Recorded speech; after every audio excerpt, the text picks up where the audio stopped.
Good evening, my people, and thank you for coming back to another Tony Montana video. I appreciate everybody that logs in and checks my videos.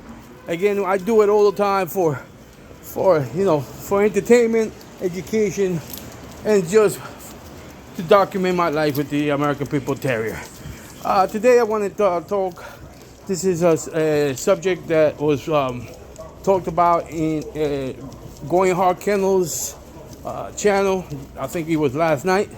I actually fell asleep listening to the podcast, but it is what it is when you're having fun drinking some beers and listening to the good information and being around like-minded individuals. Here I am. Excuse me. This is one of my females I bred, Hilda. Say hello, Hilda. And she is a dog that I gave to a buddy, and he needed some time, so I took some assistance for a few months. So this is what I'm doing. I'm taking. Obviously, this is my breeding. I want the dog to succeed, to be at its best all the time. So I'm actually trying to do my best for her. Anyway, the subject of this conversation is really quality of dogs and quality of competition in the 80s versus the 90s, and maybe even versus the 2000s. Okay, obviously we're not uploading anything done today. We're not pushing for anyone to do anything, any illegal activities, anytime. Do stay within the law, but it is lawful to talk about and have the freedom of speech. And we should also be able to talk about the history of the American Pitbull Terrier. So today we're going to talk about history of and have different thoughts about what was going on in the 80s versus the 90s, and which decade was the best for the American Pitbull Terrier. So I personally, when I answer that question, I said 1980. 1980 was the best decade for the American Pitbull Terrier, and most people said the 90s. And I understand why they would say the 90s. To me, I'm thinking, I always try to look at the bigger picture, look at everything that was going on, and make my answers that way. So I say the 80s. Obviously, when we're talking about better, we're talking about dog fighting, obviously, dog matching if you like. We're talking about things that happened. We're not going to be blind to the fact that it did happen. So I say the 80s more than the 90s because at this point there was many kennels that were connected through obviously the region or through the magazines. At that time in the 80s, it was very hard to get a subscription to many of them because the requirements were that you get vouched by other people that were already registered, already known at the very least in the magazine registrations. For all those subscribers would mean, I believe, they should know you, or at least people that the magazine felt worthy of being sponsors for you to start getting your own subscription. It wasn't like you could a random person could just send a letter, send their money, and say, "Hey, give me that." I don't know. Maybe it could have worked, but I hope it didn't. And a lot of these old timers say that wasn't the way it worked. So I'm gonna take their word for it. Say, leave it. This is one of the things I don't like about her. This is I feel like she was hungry. I don't want to use the word starved, but she has that starved mentality. I'm trying to snap her out of that starved mentality. She's always looking for food, and mind you, I fed her in the morning and I fed her just before we left. But it doesn't matter. That starved mentality. She's always looking for food on the street. So we always have to cut it out. And why is it an issue? Because when I want to work her, if I want to go faster, if I want her to pull she's not in that mentality. She's in the mentality of seeking or looking at anything that may look like food. And I feed her raw. I feed her plenty. She's gained weight, and you don't see it as much outside, but in the inside, you can. But anyway, let's go back to. Hold on, let me go. 1 second here. Anyway, as I was saying, I feel that the 80s, leave it, was the best decade for the American Pitbull Terrier, because, at the time, again, there was a system in place where, I'm not sure, probably in the early 80s, there were people from the, the journal or any other, they were sent to these matches, these conventions. The word convention was a popular thing in the 80s. I'm sure in the 90s it was as well, but obviously it quickly fizzled out because of laws, not just the laws, but because of the advertisement from the animal rights groups was very strong in the 90s. But in the 80s, there was no internet. Magazine was the way. A lot of the conversations, a lot of the exchanges between kennels was done by phone or by third party. And it was harder for those seeking to kill the dogs to actually get enough information. Come on. But in the 90s and going forward, with the usage of media, it's very easy to much easier. Come on, mama. See what I'm saying? There's a lot of garbage out here, so she's slowing down, looking to see if any of there is food, and she's not really hungry. But anyway, let's go back to the conversation. In the 90s, you got a whole bunch of people. A lot of them were internet doggers, but obviously the real doggers couldn't distinguish real from fake when, across a keyboard. So a lot of them, learned the lingo. A lot of these fake dog people learned the lingo, started BSing about these dogs I have and blah, blah, blah, making fake accounts. Meaning accounts not in not like a logging account. I mean like fake stories of their conquests, of their doings. Some of them, when in the 90s, there were no official people going into these events to confirm what was going on, to confirm in the 90s, to confirm the reputation of both sides, if they were equal, so that, they, come on. Yes, the 90s, come on, let's go. See? The 90s really set us, one thing that is a plus, I guess, in the 90s was that there were more lanes, on the dogs, more lanes, because, they identify that you going against, you being a kennel that's going through, have a 10 years, whatever experience and track record to shoot and go against a new jack, a guy with maybe a year experience, 2 years probably had, with the dog, one dog, there were levels, and there was people in the 80s, perhaps even early 90s, perhaps, they were able to, because in the 80s there was no internet. Sorry about that, I just lost my track of thought. In the 80s there were no internet, so the connections needed to be done within the fraternity. In the 90s, the connections were done through the internet.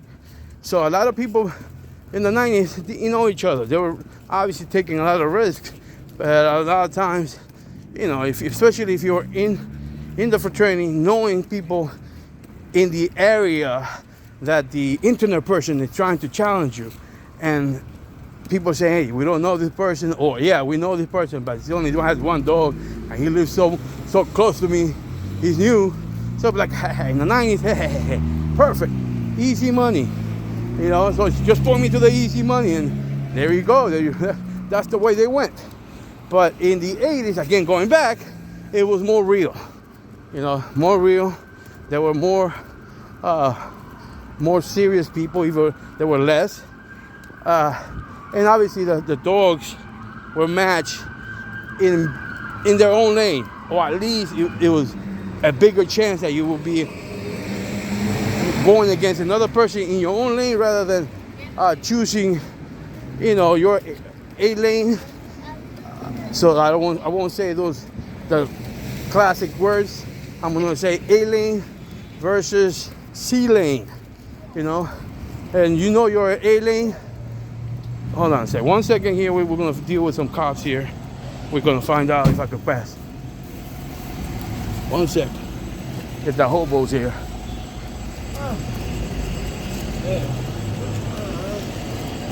That's what the drugs do, man. The drugs, man. The drugs. All right. Let me use. Pivot. See that? Every little thing. And I feed her way more than is needed for her size. Way more. Twice. So that she could stop doing that, but not yet. But anyway, in the 80s, you had, you know, more, the fraternity, the fraternity was more compact.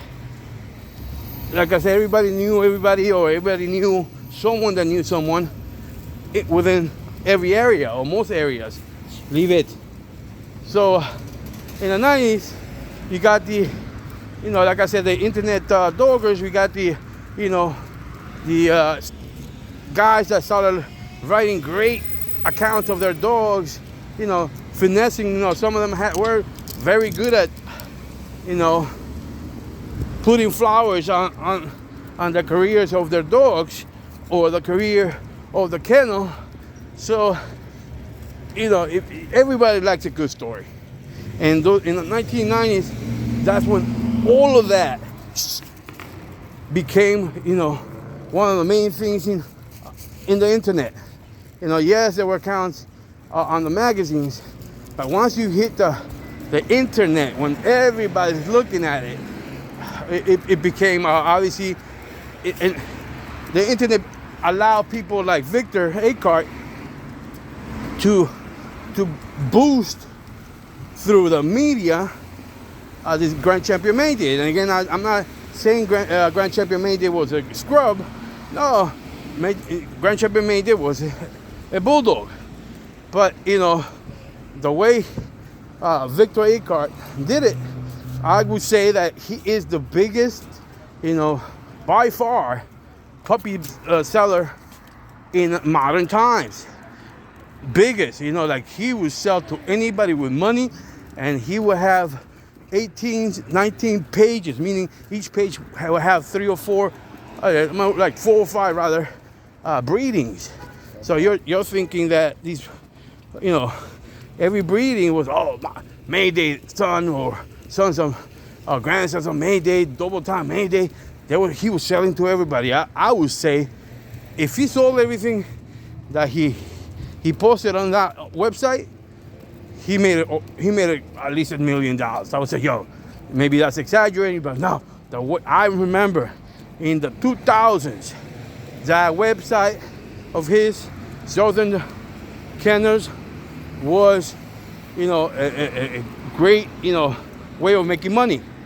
And you may have, you know, like people, and I'm not attacking him. I applaud him on the side of business. I don't applaud it on the side of, I guess, keeping the dogs to experience hands. Like I always say, this breed is not for most people. The public should not own this breed because most of the public don't have an idea how to handle a working dog.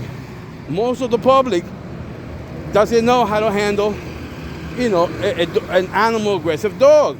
So most people, those people, men, women, children, that don't have the experience should not own the dogs. And so I cringe when I see people selling dogs to anybody. You know, I'm including athletes, because these people are, you know, they're great at their own thing, but they have very little knowledge of dogs, working dogs, not these dogs, Chihuahua type dogs. And I love Chihuahua. I had a Chihuahua. I'm not bunking the Chihuahua. I'm just saying a Chihuahua has less requirements, or the person owning has less requirements of expertise than if you own a Cane Corso, for example. I'm not mentioning this. Bringing it to, I'm mentioning just a dog that perhaps other people may know, other breeds may know. Excuse me. I'm mentioning a breed that other people may know. But, you know, this should not be owned by the majority of people. But anyway, going back to the 80s and 90s. The 90s, you know, there were brought in a lot more people, yes. And that's why there were more lanes, yes. But again, it was a lot of hype, a lot of BS talk, a lot of smack talk that online that could be done right away. The exchanges were able to happen right away. And in the magazines, there were some letters that were sent to other dogmen, you know, and we know some people we preserved. Wait, I see a little dog coming on the other side, so I'm gonna cross the street to avoid that little dog. And that's the other thing that some random people may not now have to do that. Like, oh, my dog has always been a gentle soul. It never happened to me. You know, and yeah, when they mature, look at Pizza, right? Watch. No, leave it. See, this is part of the training. Even though I'm getting her. Leave it. No. Good girl. No. See, leave it. Yeah, a little thing. See that? That's part of the training. Come on, let's go, girl. But you know, like I was saying, in the 80s, it was more pure. In the 90s, it was a lot of smoke and mirrors included in the reality of the American Pitbull Terrier. And that's what I'm telling you. People say, oh yeah, there was more, but there was more, a lot of fakeness. Leave it, mama.